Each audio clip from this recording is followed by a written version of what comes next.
वज़ीर आज़म शहबाज शरीफ और उनके पीछे जो हैं उनके नाकाबिले ज़मानत वारंट, नाकाबिले ज़मानत जुर्म और मियाँ नवाज शरीफ साहब ने फिर लंदन जाने की ज़िद पकड़ ली।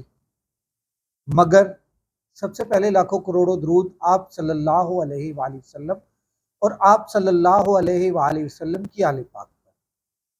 दोस्तों, नकाबिले ज़मानत जो जुर्म है उसकी मैं बात बाद में करता हूँ।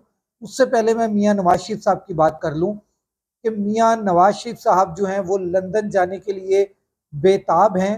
तो मियाँ साहब, आपको रोका किसने है? आपके आए दाएं बाएं आगे पीछे वाले बार बार ये डेट्स दे रही हैं कि मियाँ साहब ने फलां हफ्ते में अपना इलाज करवाने के लिए, अपना चेकअप करवाने के लिए लंदन जाना है। तो मेरा ये सवाल है कि क्या मियाँ साहब, आपको रोका किसने है? आपका जब दिल चाहे आप जाएं, क्योंकि आपके भाई की हुकूमत है, मुल्क के अंदर वजीर आजम है, आपकी बेटी वजीर आला है।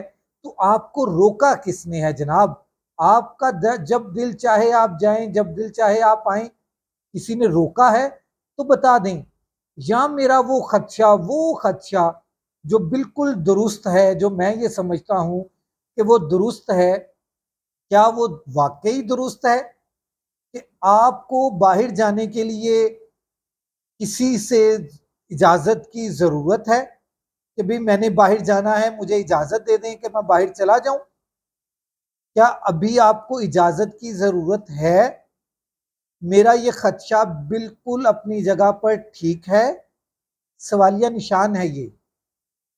और मैं आपको बता दूं कि मियां नवाज शरीफ साहब को बाहर जाने के लिए सबसे पहले गारंटियां देनी पड़ेंगी, और गारंटियों में बहुत ही कीमती चीज है जो मियां साहब को वो गिरवी रखवानी पड़ेगी।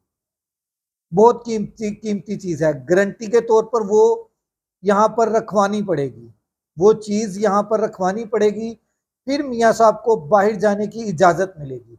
क्योंकि मियाँ साहब अक्सर अपने मुल्क में जाकर, जो उनका असल मुल्क है, उस मुल्क की जिस मुल्क की उन्हें याद सता रही है, उस मुल्क में जाकर मियाँ साहब अक्सर इनकलाबी बनने की नाकाम कोशिश करते हैं। इसलिए मियाँ साहब, मैं आपको बता रहा हूं, मुझे खदशा है कि आपको बाहर नहीं जाने दिया जा रहा। इसीलिए आपके आगे पीछे दाएं बाएं वाले बार बार ये बात कहते हैं, बार बार नए नया हफ्ता देते हैं, बार बार नई तारीख देते हैं कि मियाँ साहब अब जा रहे हैं, मियाँ साहब अब जा रहे हैं अपना इलाज करवाने, मियाँ साहब अब जा रहे हैं अपना चेकअप करवाने। मियाँ साहब, कौन सा ऐसा चेकअप है जो आपका पाकिस्तान में रहते हुए नहीं हो सकता? क्या आपका वाकई चेकअप पाकिस्तान में नहीं हो सकता? तो फिर आप इतना अरसा वजीर आजम रहे तो आपने अपने लिए कम अज कम एक हॉस्पिटल के अंदर एक वार्ड ही बनवा लेते, जहां पर आपका चेकअप हो जाता, जहां पर आपका भी इलाज हो सकता, जहां पर आपकी फैमिली का भी इलाज हो सकता। कोई एक हॉस्पिटल ही बना लेते।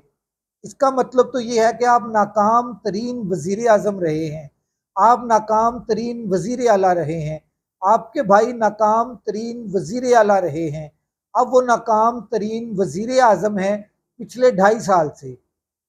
मियाँ साहब, इसलिए कह रहा हूं वो नाकाम तरीन वजीर आजम है क्योंकि वो एक हॉस्पिटल नहीं बना सके जहां पर आपका चेकअप हो सके। मैं फिर वही सवाल रिपीट करूंगा, मियाँ साहब, आपको जाने से किसने रोका है? आपका दिल कर रहा है जाने को, आप जाएं। फिर आपके ये दाएं बाएं शाएं वाले जो है वो हर दफा नई डेट क्यों दे देते हैं कि जी मियाँ साहब ने अब जाना है, मियाँ साहब ने तब जाना है। मैं तो, मुझे छोड़े, एक वो मर्दे कलंदर जो जेल के अंदर 1 साल से ऊपर हो गया है जिसे बैठे हुए, वो कहता, उसने भी कहा था कि मियाँ नवाज शरीफ लंदन भाग जाएगा।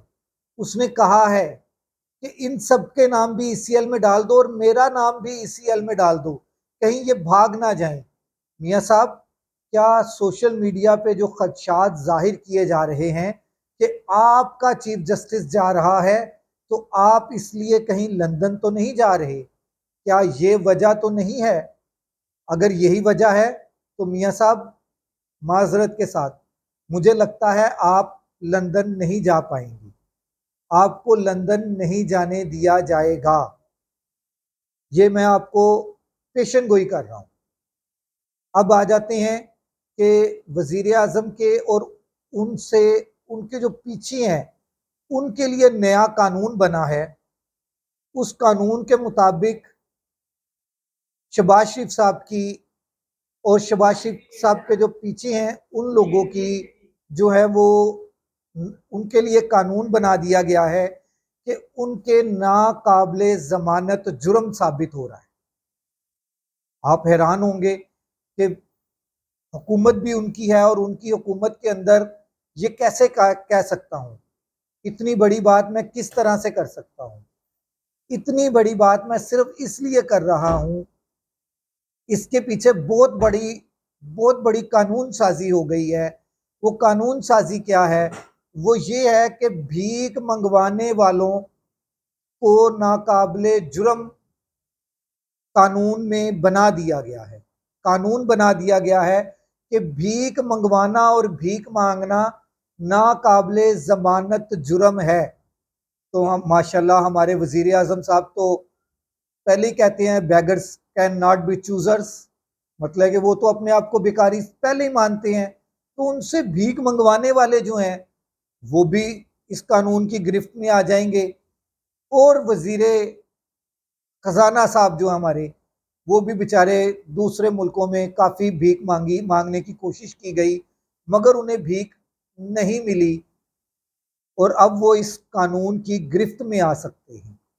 भीख मांगने वाले कहीं पर भी हो, कोई भी हो, चाहे वो रोड पर मांग रहा हो, चाहे वो पाकिस्तानी किसी दूसरे मुल्क में जाकर भीख मांग रहा हो, उस पर भी और जो भीख मंगवाएगा उस पर भी कानूनी गिरफ्त होगी और कानून अब हरकत में आएगा। और कानून जब हरकत में आएगा तो वो नाकाबिले ज़मानत जुर्म होगा। और नाकाबिले ज़मानत का आपको पता है कि उसकी ज़मानत नहीं होगी, उसको सज़ा ज़रूर मिलेगी। अगले व्लॉग तक राशिद इकबाल कादरी को इजाज़त दीजिए। अल्लाह हाफ़िज़।